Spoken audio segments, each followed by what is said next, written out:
السلام علیکم ورحمۃ اللہ وبرکاتہ۔ الحمد للہ رب العالمین والعاقبۃ للمتقین والصلاة والسلام علی سید الانبیاء والمرسلین، اما بعد فاعوذ باللہ السمیع العلیم من الشیطان الرجیم من ہمزہ ونفخہ ونفثہ۔ تمام قسم کی تعریفات اللہ وحدہ لا شریک مالک ارض و سما خالق کائنات کے لیے ہیں، اور بے شمار درود و سلام ہو پیغمبر بحر و بر شافی روز جزا حضرت محمد مصطفیٰ صلی اللہ علیہ وآلہ وسلم کی ذات پر، جن کے ذریعے اللہ نے اہل کائنات کی ہدایت اور رہنمائی کا بندوبست فرمایا۔ کل 2 صورتوں کی تکمیل کے بعد آج بھی 2 صورتوں کی انشاءاللہ ہم منتخب آیات اور احادیث اس کے ضمن میں جو آتی ہیں اور اس کی تفسیر انشاءاللہ آپ کے سامنے بیان ہوں گی۔ ایک تو سورۃ الحجر ہے اور دوسرا سورۃ النحل ہے۔ تو پہلے سورۃ الحجر کے حوالے سے کچھ گفتگو کر لیتے ہیں۔ اس کی ابتدا الف لام را سے ہوتی ہے، حروف مقطعات سے، اور ترتیب کے لحاظ سے یہ وہ صورت ہے کہ جس کی ابتدا الف لام را سے ہوتی ہے، اور اس کی جو گنتی ہے وہ 5ویں ہے، یعنی یہ 5ویں وہ صورت ہے قرآن کریم میں کہ جس کی ابتدا الف لام را سے ہوتی ہے۔ ایک تو سورہ ہود ہے، ایک سورہ یونس ہے، ایک سورہ یوسف ہے، ایک سورہ ابراہیم ہے، اور ساتھ ہی ایک سورۃ الحجر ہے کہ جن کی ابتدا ہوتی ہے کس سے؟ الف لام را سے۔ چند آیات کا ترجمہ آپ کے سامنے پیش کرتا ہوں۔ ایک آیت اللہ رب العالمین، بڑی معروف یہ آیت ہے قرآن کریم کی، ہم علماء سے اکثر سنتے ہیں کہ انا نحن نزلنا الذکر و انا لہ لحافظون، کہ بے شک لوگوں اس قرآن کو نازل کرنے والے ہم ہیں، اس قرآن کریم کو آسمانوں سے اتارنے والے بھی ہم ہیں، اور ہم ہی اس کی حفاظت کرنے والے بھی ہیں۔ لہذا کوئی کسی قسم کا اس کے اندر نہ کوئی کمی کرنے کی جرت کر سکتا ہے، نہ زیادتی کرنے کی جرت کر سکتا ہے، اور نہ ہی اس کو کوئی مٹانے کی جرت کر سکتا ہے۔ جنہوں نے کی وہ خود ختم ہو گئے، جنہوں نے زیادتی کرنے کی کوشش کی اللہ نے ان کو ہلاک کر دیا، وہ خود مر گئے، مٹ گئے، لیکن قرآن کریم پہ کوئی آنچ نہیں آئی۔ کیوں نہیں آئی؟ کیونکہ اللہ فرماتا ہے اس کی حفاظت ہمارے ذمہ ہے۔ جب اللہ محافظ ہو، جب اللہ حفاظت کرنے والا ہو، تو کسی کی جرت ہے، کسی کی طاقت ہے کہ وہ اس میں کوئی رد و بدل کر سکے؟ کرنے کے جنہوں نے کوشش بھی کی وہ صفحہ ہستی سے مٹ گئے۔ قرآن الحمدللہ قائم تھا، قائم ہے اور قائم رہے گا۔ اس صورت کی خاصیت یہ ہے کہ اللہ رب العالمین نے اس صورت میں لعمرک کہہ کر محمد الرسول اللہ صلی اللہ علیہ وسلم کی شان بیان کی ہے۔ اللہ کے نبی علیہ الصلوۃ والسلام کا مقام بیان کیا ہے کہ اے میرے پیارے رسول صلی اللہ علیہ وسلم، آپ کی زندگانی کی قسم، اللہ رب العالمین نے اپنے نبی صلی اللہ علیہ وسلم کی مکمل زندگانی کی قسم کھائی ہے۔ یہ فضیلت ہے نبی رحمت صلی اللہ علیہ وسلم کی۔ وہ زندگی چاہے نبوت سے پہلے کی ہو یا نبوت کے بعد کی ہو، مکمل زندگی کی قسم اللہ رب العالمین نے اگر کسی پیغمبر کی کھائی ہے تو وہ محمد رسول اللہ صلی اللہ علیہ وآلہ وسلم کی ہے۔ اور اللہ رب العالمین اسی چیز کی قسم کھاتا ہے کہ جو اللہ رب العالمین کو محبوب ہو، جو اللہ رب العالمین کو پیارا ہو۔ تو اللہ رب العالمین نے یہاں پہ اپنے نبی صلی اللہ علیہ وسلم کی مکمل زندگانی کی قسم کھائی، اور پھر ایک مقام پہ وہ آیت بھی آپ سنتے ہیں کہ لقد کان لکم فی رسول اللہ اسوۃ حسنہ۔ یہ بھی اللہ رب العالمین نے فرمایا کہ تمہارے لیے نبی رحمت صلی اللہ علیہ وسلم کی مکمل زندگی اسوہ حسنہ ہے۔ مکمل زندگی تمہارے لیے رول ماڈل ہے۔ یہ ایسا نہیں ہے کہ کسی لمحے یا کسی منٹ یا کسی دن یا کوئی سی رات تمہارے لیے آئیڈیل نہ ہو، نہیں، زندگی کا ایک ایک لمحہ، دن کا ایک ایک لمحہ، رات کا ایک ایک لمحہ تمہارے لیے کیا ہے؟ آئیڈیل ہے، رول ماڈل ہے، محمد رسول اللہ صلی اللہ علیہ وآلہ وسلم کی زندگی۔ پھر ایک مقام پہ اللہ رب العالمین ارشاد فرماتا ہے وَعْبُدْ، عبادت کیجئے، وَعْبُدْ، عبادت کیجئے، رَبَّکَ، اپنے رب کی، حتیٰ، یہاں تک کہ، عبادت کیجئے، کب تک کیجئے؟ ماہ مبارک تک کیجئے، رمضان المبارک تک عبادت کیجئے، رمضان المبارک کے بعد شوال کا چاند نظر آ جائے بس اس کے بعد عبادت نہیں کرنی، یا پھر 20 روزوں تک عبادت کرنی ہے اور پھر آخری عشرہ بازاروں میں گزارنا ہے کہ سیزن چل رہا ہے؟ سیزن ہے، بالکل ہے، لیکن یہ سیزن نیکیوں کا سیزن ہے۔ موسم بہار ہے، لیکن یہ موسم بہار نیکیوں کا موسم بہار ہے۔ تو یہ یاد رکھیے کہ اللہ فرما رہا ہے کہ عبادت کیجئے اور اس وقت تک کیجئے کہ جب تک کہ آپ کو موت نہیں آ جاتی، جب تک کہ پیغام اجل نہیں آ جاتا، جب تک کہ موت کا فرشتہ نہیں آ جاتا، جب تک آپ کی جو جسم میں خون گردش کر رہا ہے اس وقت تک، اور جب تک آپ کے سینے میں سانس چل رہی ہے اس وقت تک اپنے رب کی عبادت کیجئے۔ صرف رمضانی بن کر عبادت نہیں کیجئے، بلکہ مکمل طریقے سے پوری زندگانی اللہ رب العالمین کی عبادت کیجئے۔ وَاعْبُدْ، عبادت کیجئے ربک، اپنے رب کی، حتیٰ یاتیک الیقین، یہاں تک کہ آپ کو موت آ جائے۔ پوری زندگی آپ نے اللہ رب العالمین کی عبادت کرنی ہے۔ پھر اس کے بعد سورۃ النحل شروع ہوتی ہے، اور نحل جو ہے وہ کہا جاتا ہے اللہ رب العالمین کے ایک چھوٹے سے پیدا کردہ پرندے کو، جس کو میں اور آپ شہد کی مکھی کہتے ہیں۔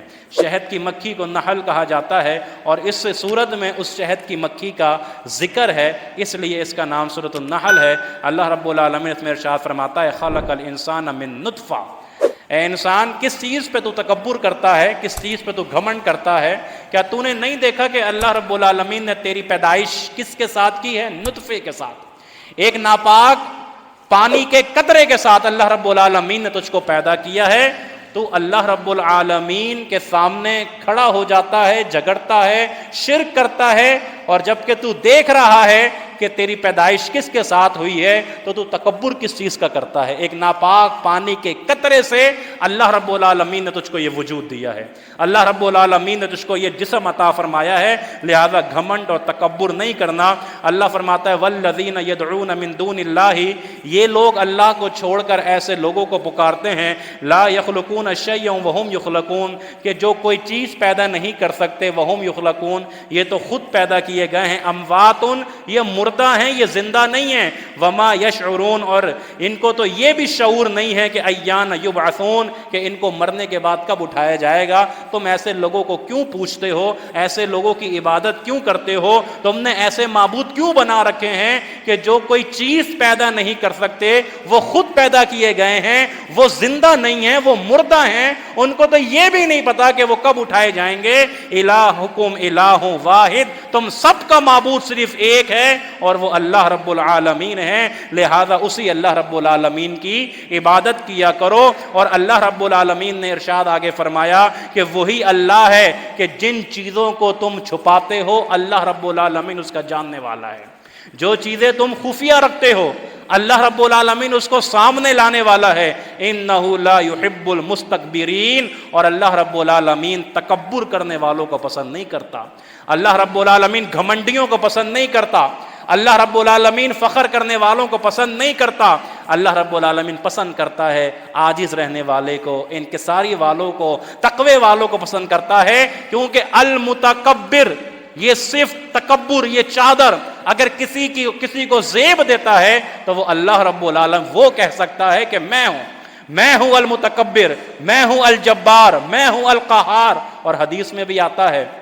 کہ نبی رحمت صلی اللہ علیہ وسلم نے فرمایا کہ کل اللہ رب العالمین قیامت کے دن پوچھے گا نا کہ این الجبارون این المتکبرون، کہاں ہیں دنیا کے جابر لوگ، کہاں ہیں دنیا کے ظالم لوگ، کہاں ہیں دنیا کے متکبر لوگ، کہاں ہیں وہ لوگ جو دوسروں کے اوپر ظلم کیا کرتے تھے اور ڈاکے ڈالا کرتے تھے ان کے حق پر؟ آج وہ کہاں ہیں؟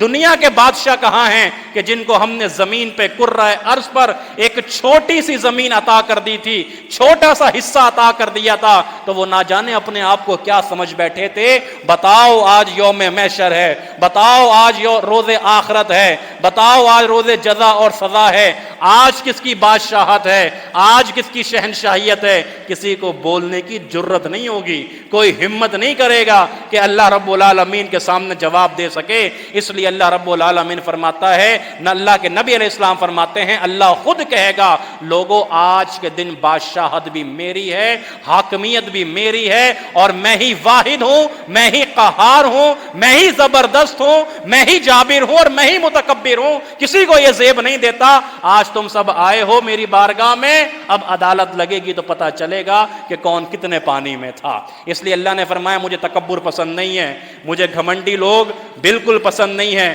پھر ایک مقام پہ اللہ فرماتا ہے فَاسْأَلُوا أَهْلَ الذِّكْرِ إِن كُنتُمْ لَا تَعْلَمُونَ، لوگوں سوال کیا کرو اہل ذکر سے، اہل علم سے سوال کیا کرو۔ اگر تمہیں کوئی معلومات نہ ہو، کسی چیز کا نہ پتہ ہو، تو خود مفتی نہیں بن جایا کرو اور خود جو ہے فتوے دینے شروع نہ ہو جایا کرو، بلکہ فَاسْأَلُوا أَهْلَ الذِّكْرِ، اپنے مسئلے کو علماء کے سامنے رکھا کرو، علماء سے پوچھا کرو، علماء کی رہنمائی لیا کرو۔ جب تم ایک بات کو نہیں جانتے تو جو قرآن و حدیث کے جاننے والے ان سے پوچھ لو، ان سے معلومات لے لو تاکہ تمہارے علم میں اضافہ ہو جائے۔ اللہ رب العالمین فرماتا ہے وَأَنزَلْنَا إِلَيْكَ الذِّكْرَ لِتُبَيِّنَ لِلنَّاسِ مَا نُزِّلَ إِلَيْهِمْ وَلَعَلَّهُمْ يَتَفَكَّرُونَ۔ اور اے پیغمبر صلی اللہ علیہ وسلم، آپ کی ذمہ داری یہ ہے کہ ہم نے جو آسمان سے نازل کیا ہے، قرآن مجید نازل کیا ہے، ذکر نازل کیا ہے، لِتُبَيِّنَ لِلنَّاسِ مَا نُزِّلَ إِلَيْهِمْ، آپ اس قرآن کریم کو، اس ذکر کو لوگوں کے سامنے کھول کھول کر واضح کریں۔ اس کی تشریح آپ کے ذمہ ہے، اس کی توضیح آپ کے ذمہ ہے، اس کی تفسیر آپ کے ذمہ ہے۔ وَلَعَلَّهُمْ يَتَفَكَّرُونَ، تاکہ یہ لوگ غور کریں، تدبر کریں اور فکر کریں۔ آخری آیات پھر اللہ فرماتا وَإِنَّ لَكُمْ فِي الْأَنْعَامِ لَعِبْرَةً، تمہارے جو جانور ہیں نا، تمہارے جو چوپائے ہیں، تمہارے لیے اس میں بڑی عبرت ہے۔ تمہارے جانور جو تمہارے پاس موجود ہیں، حلال جانور، تمہارے لیے ان جانوروں میں اللہ نے بڑی عبرت رکھی ہے۔ اللہ وہ کیسے؟ اللہ رب العالمین فرماتا ہے کہ دیکھو یہ غذا کھاتے ہیں، یہ اور چیزیں جو ان کی غذائی چیزیں ہیں وہ کھاتے ہیں، پیٹ میں جاتا ہے، نظام چلتا ہے، اس میں ان کا خون بھی ہوتا ہے، اس میں ان کا گوبر بھی ہوتا ہے، گندگی بھی ہوتی ہے، لیکن اس خون اور اس گوبر سے علیحدہ کر کے اللہ رب العالمین تمہارے لیے دودھ کی نہر کو جاری کر دیتا ہے۔ اللہ رب العالمین کی ایک قدرت ہے کہ گندگی کے اندر سے، بدبو کے اندر سے اللہ رب العالمین تمہارے لیے دودھ کی نہر کو جاری کرتا ہے، تمہارے لیے دودھ مہیا کرتا ہے، اور وہ دودھ تمہارے لیے پاکیزہ ہے، صاف ہے اور صحت بخش ہے۔ تو لوگوں بتاؤ ان جانوروں میں تمہارے لیے عبرت نہیں ہے کہ ایک اللہ کس طرح سے یہ نظام چلا رہا ہے، اللہ رب العالمین کا یہ کارخانہ کس طریقے سے چل رہا ہے۔ اور پھر ایک مقام پہ اللہ فرماتا ہے وَأَوْحَىٰ رَبُّكَ إِلَى النَّحْلِ، یہ آگیا سورہ نحل کہ اللہ رب العالمین نے فرمایا کہ ہم نے شہد کی مکھی کے دل میں یہ بات ڈالی کہ جاؤ اونچے اونچے پہاڑوں پر اور اونچے اونچے ٹیلوں پر اپنے چھتے بناؤ اور جاؤ پھلوں کا اور پھولوں کا رس چوسو۔ اور پھر اللہ رب العالمین فرماتا ہے کہ ہم نے اس کے بطن سے، ہم نے اس کے پیٹ سے تمہارے لیے کیسی زبردست خوبصورت ذائقے دار چیز کو پیدا فرمایا ہے، اور نہ صرف وہ خوبصورت ہے، نہ صرف وہ ذائقے دار ہے، نہ صرف وہ شیریں ہے، بلکہ اس میں اللہ رب العالمین نے تمہارے لیے شفا بھی رکھی ہے۔ اور وہ شفا یعنی کس چیز میں؟ پھر اس کا مطلب کیا ہوا کہ وہ شہد کا ذکر ہو رہا ہے کہ اللہ رب العالمین نے کس طرح اس پورے نظام کو اور اس شہد کی مکھی کو کس طریقے سے چلایا ہوا ہے، کس انداز سے چلایا ہوا ہے، اور کس کے لیے یہ پیدا کروا دیا اللہ رب العالمین نے، یہ دودھ ہو یا شہد ہو کہ جس میں صحت ہی صحت ہے، جس میں شفا ہی شفا ہے، انسانوں تمہارے لیے ہے۔ تو عبرت حاصل کرنا ہے، سبق حاصل کرنا ہے، دیکھنا ہے اللہ کی قدرت کو کہ اللہ رب العالمین کس قدرت کے ساتھ۔ اللہ اکبر، فرمائے اس کے اندر شفا ہی شفا ہے۔ اللہ رب العالمین شفا عطا فرماتا ہے اس کے کھانے سے، اللہ رب العالمین شفا عطا فرماتا ہے اس کے پینے سے، لہٰذا اس کا استعمال کرنا چاہیے۔ کچھ لوگ حضرات اس میں بھی پڑے ہوئے ہوتے ہیں کہ بھائی یہ شہد آج کل کے دور میں پتہ نہیں اصلی مل رہا ہے یا نقلی مل رہا ہے۔ ایک مسئلہ ہے یہ، اس مسئلے کا حل اللہ اکبر، اللہ رب العالمین ہمارے جماعت کے عالم دین کے اوپر کروڑوں رحمتیں ان کی قبر پہ نازل فرمائے۔ فضیلت الشیخ حضرت مولانا مفتی عبداللطیف ارشد رحمۃ اللہ علیہ 4 نمبر مرکزی اسلامیہ کے جو مفتی ہوا کرتے تھے، ان سے ایک دفعہ ان سے پوچھا گیا کہ آپ شہد لے کر آتے ہیں، استعمال کرتے ہیں اور آپ اس کو کھاتے ہیں، لیکن آپ کو کیا پتہ یہ اصلی ہے یا نقلی ہے، کوئی نشانی ہے؟ مفتی صاحب رحمہ اللہ نے جواب دیا، انہوں نے کہا بھائی دیکھو میں اپنے حلال مال سے حلال پیسوں سے شہد خرید کے لاتا ہوں، میں اپنے حلال پیسوں سے، میں اپنے پاکیزہ مال سے شہد خرید کے لاتا ہوں، اور اس نیت کے ساتھ لاتا ہوں کہ اللہ نے قرآن میں اس کو شفا کہا ہے، اب وہ اصلی ہے یا نقلی وہ اس کا مسئلہ ہے، میں تو اپنے حلال مال سے شہد خرید کے لے آیا، میں تو اپنے حلال رزق سے، حلال پیسوں سے شہد خرید کے لے آیا، اور اس نیت کے ساتھ لایا کہ اللہ رب العالمین اس شہد سے مجھے شفا عطا فرمائے گا، وہ جعلی ہے، اصلی ہے، نقلی ہے، کہاں سے لایا ہے، ملاوٹ کریے نہیں کریے وہ دکاندار کا مسئلہ ہے، لیکن میں تو اپنے حلال پیسے سے شہد لے آیا، لہذا اللہ رب العالمین مجھ کو شفا عطا فرمائے گا۔ تو میرے بھائیوں اور دوستوں، اس کا استعمال کرنا چاہیے۔ اللہ رب العالمین نے آپ کے لیے، میرے لیے، اس کائنات کے لیے، اور یہ چیزیں کیوں؟ تاکہ تم تدبر کرو، اللہ کی قدرتوں کے اوپر غور کرو، اور اللہ پر اپنے ایمان کو مزید مضبوط اور مستحکم کرو۔ اللہ رب العالمین سے دعا ہے کہ اللہ رب العالمین ہم سب کو عمل کرنے کی توفیق عطا فرمائے۔ آج یہ جمعرات کا دن اور کل سے اعتکاف انشاءاللہ شروع ہو جائے گا، اور ہمارے علماء کرام انشاءاللہ تشریف لائیں گے۔ میری کوشش ہے کہ ہم اس تفسیر کو نہ روکیں بلکہ چلنے دیں، اور عصر کی نماز کے بعد ہم بیٹھ جایا کریں 15-20 منٹ، اور اس کو جہاں تک ہو سکتی ہے، جہاں تک اللہ رب العالمین نے ہمیں توفیق دی ہے، ہم اس کو چلائیں۔ انشاءاللہ امید ہے کہ آپ ساتھی اسی طرح بیٹھیں گے، اور آگے بھی انشاءاللہ ہم اس کو اسی طرح چلائیں گے۔ اور پھر میں نے جو آپ سے وعدہ بھی کیا تھا کہ 27ویں شب تکمیل قرآن میں انشاءاللہ جو ساتھی مستقل ہر دن یہاں بیٹھے رہے، ہماری نظروں میں ہیں الحمدللہ، ہم ان کو انشاءاللہ شہرۂ آفاق تفسیر احسن البیان بھی انشاءاللہ گفٹ کریں گے، تحفتاً ہدیتاً انشاءاللہ پیش کریں گے۔ اللہ سے دعا کریں اللہ رب العالمین ہمارے اندر مزید اخلاص پیدا فرمائے، اور اللہ رب العالمین ہمیں مزید تیزی کے ساتھ نیکیاں کرنے کی توفیق عطا فرمائے۔ والسلام علیکم ورحمۃ اللہ وبرکاتہ۔